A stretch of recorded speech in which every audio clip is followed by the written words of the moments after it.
welcome. Thank you very much for taking the time out to join us this evening. We're delighted to have your interest in the program. My name is James Byrne. I'm the chair for the MSc in Management of Operations. So this is the talk that we're discussing today, is the Management of Operations. I'm happy to be joined by some of my colleagues in the operations management group in the business school as well in DCU. Dr. Colin Foley's here. Some of you will know as a former chair of the program. He's been involved with it for many years. He'll be taking part in some of the discussion after I go through my kind of short introduction to the program today, and hopefully he'll be able to contribute to any questions that you have as well. From an administration perspective, I'm also joined by David Mann on the call. He's our senior administrator for the program and for any queries that you might have. So I've just included him here because he's one to follow up with as well after this for if you have an interest in the program. I'm also delighted to be joined by an alumnus of our program. I think you're on the call. You here as well, Michelle? I need to check. Is Michelle on the call? Yeah, so Michelle Pringle, she graduated from 2011 from the program and currently works as a faculty manager in the Faculty of Engineering and Computing here in DCU. So she'll also take part in the discussion today for any questions that you might have from a student viewpoint, and maybe able to give you some insights from that perspective as well.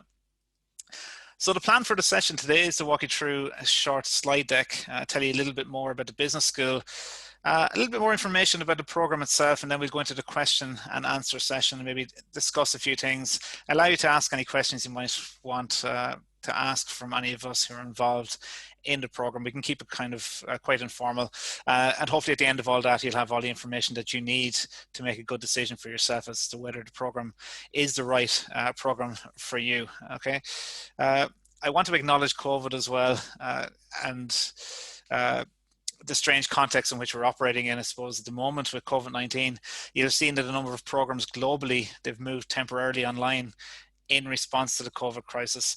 But this isn't the case for this program. So this program's always been online. Okay, it's a rich history. It goes back about 23, 24 years. It started in 1997, and it's been successfully delivered by DCU since that time. And there have been over 2,000 graduates of this program. Okay, so upon graduating from this program, you'll join a strong network of alumni, one of which is Michelle on this call here, which can be quite important, obviously, for your future career direction as well. So this year, the program has been transferred from open education over to the business school in DCU. And the reason for that is that there's a strong concentration of operations management related lecturers and also researchers who operate with us in the business school. So it's a positive strategic move by the university to take advantage of this. And here in the business school, we do work closely with the open education unit still in terms of program delivery. And just to give you a background to the business school, kick off with some of these slides, I think you'll be somewhat familiar with DCU. Indeed, some of you are possibly graduates of DCU, or maybe you're graduating this year. So I won't go into the university itself, but I will give you some background on the business school. The scale of the school itself is sometimes underestimated. We have quite a significant research profile. We have approximately 60 nationalities represented throughout our student body. It's a very diverse community in the business school, and outside of that diversity, it's large. So we have about 3,300 students roughly, maybe slightly more than that. About 700 of those are at postgraduate level, and about 70 are at PhD level. So we're quite strong on the research side. So if you graduated from an undergraduate program specifically in the business school, not DCU as a whole, or if you're close to graduating, you're one of about 19,000 graduates who now form part of your alumni network from the business school. So that just gives you some idea of the scale. We also have the full-time equivalent of about 85 faculty working in the business school. So again, it isn't small. Now, Kira mentioned something about accreditation there to start, and just to kind of elaborate on that a little bit, it's important in terms of the status of the qualification that you earn. Okay, you'll see that we're accredited by a number of bodies. You can see those on the screen here. Probably the most notable of which is the AACSB accreditation. That's the world's largest business education alliance based in the US. And that places these DCUBs, or the business school, in the top 5% of business schools globally. So we're right up there with other schools that went through the process of the ACSB accreditation, and we've been approved for that, and we're continually monitored and go through a continual approval process on that as well.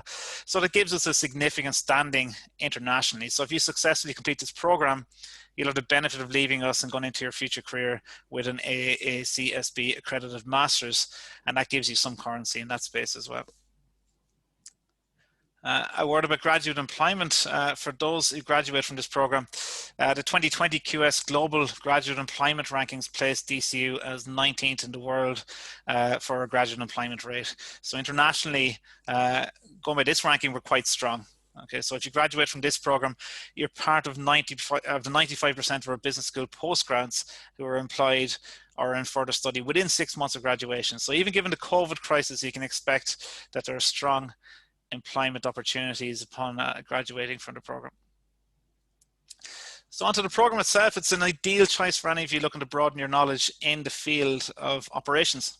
Okay, so many of you might be coming back from, maybe you're out in industry doing operations, or in an operations role, or maybe you're coming through university and you're planning to move on to do a master's. So this is the ideal choice for any of you looking to broaden that knowledge in the field of operations and equip yourselves with the skills that you need to progress your career in this area as well. I'm sure you know, but operations is a central function of all organizations. It's currently an area that's receiving a lot of attention, particularly because of the COVID crisis. There's been huge disruption to operations and to supply chains. So companies have had to be reactive to this disruption rather than necessarily having all the planning in place to cope with it. And that's difficult for companies.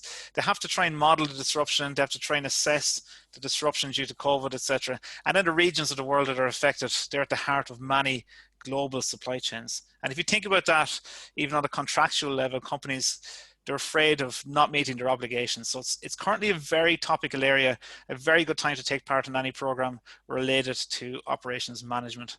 It's 2 years, it's a 2-year program, and that means it's expected that you complete within 2 years. There are exceptions allowed for, in terms of this, but the expectation is that you sign up for a 2-year program, and you do pay for the program on a modular basis with 5 modules in total. So again, it's possible to stretch that out a little bit longer, but the preferred option here is 2 years. In terms of the program structure, okay, so it runs over 2 years, and on your screens here, you'll see the program structure. Year 1 on the left-hand side over here, and year 2 here on the right-hand side. So what you do in year 1 is 2 15-credit modules. Okay, so from September to January, you take part in a module called Operations Management, and it gives you that sort of introductory overview to operations. And it's also split down to 3 submodules, but I'll go into that in a minute. I'll just give you that overview first. And from January to May, you focus on project and operational change management. So that's really what you focus on over the first year. And then into year 2, you move on to doing sustainable operations, operational analytics and strategy, and then a dissertation, which takes place over the full year of the 2nd year of the program that you do alongside the taught elements of the program.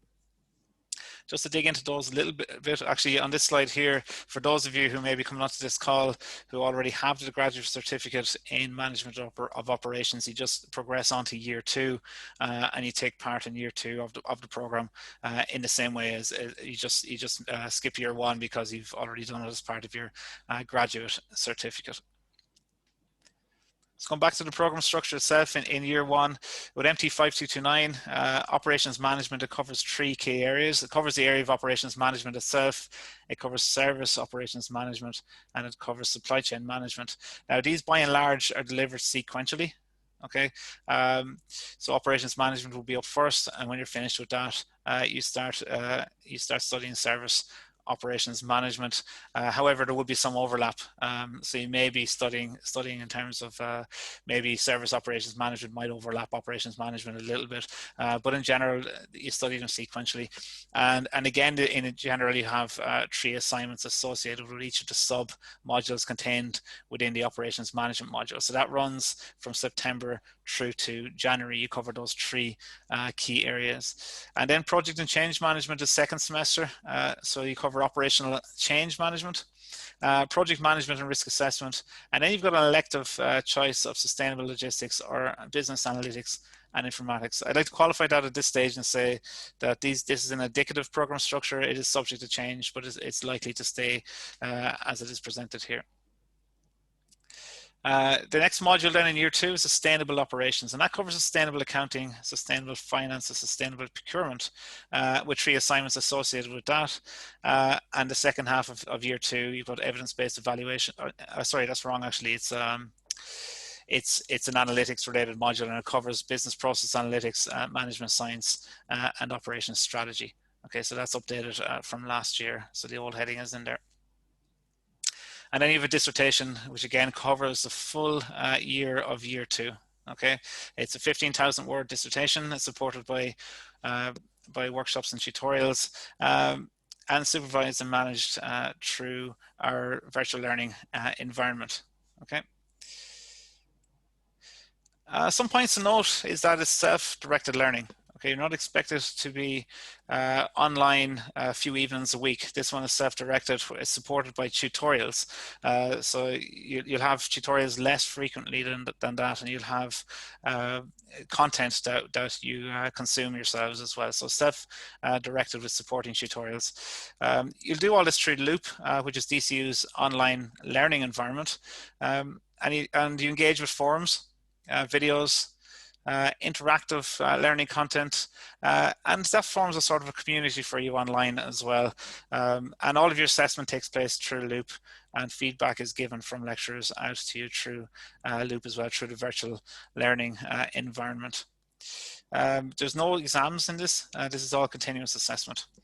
And really what the requirements are for coming onto this program is that you do have a PC or a laptop that runs Windows with Microsoft Office, or Microsoft Office is available for you from DCU, but you need to install it, and a headset, and obviously broadband as well. I'm sure anyone on the call today would have the majority of those requirements.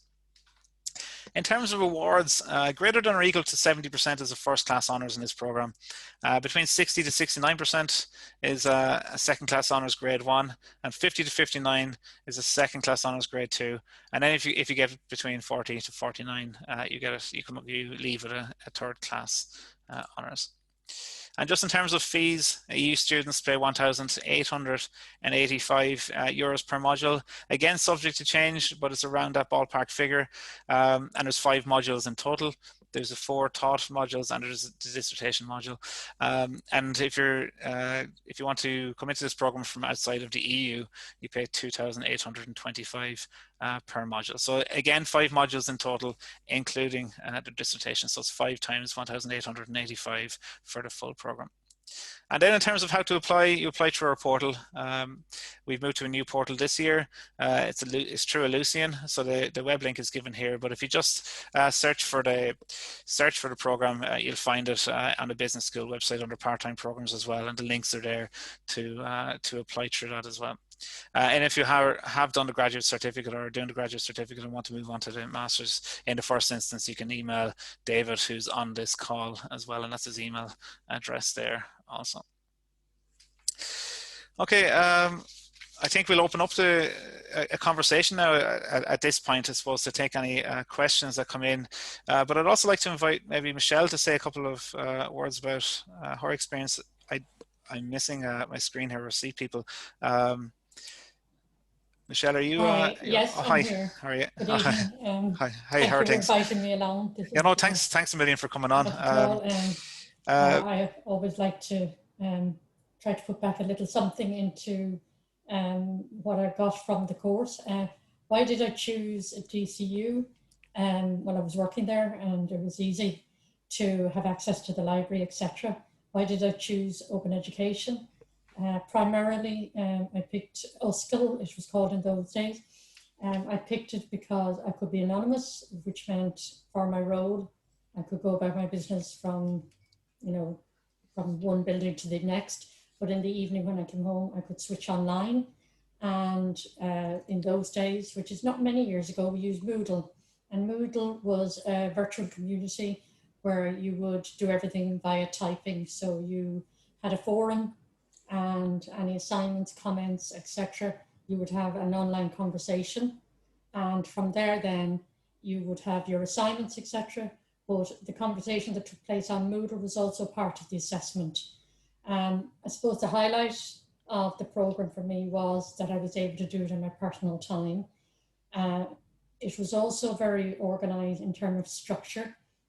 We all had our tutors. Tutors were very, very engaged. I have to compliment everybody that was involved in it. Colin was in my final module in my final year, and I think it was one of the most positive experiences, because you go away, you do your reading, you do your assignments, etc., and then submit in time for the deadline. It gives you a real sense of being organized, which I think is one of the key attributes required for a manager in an operations environment.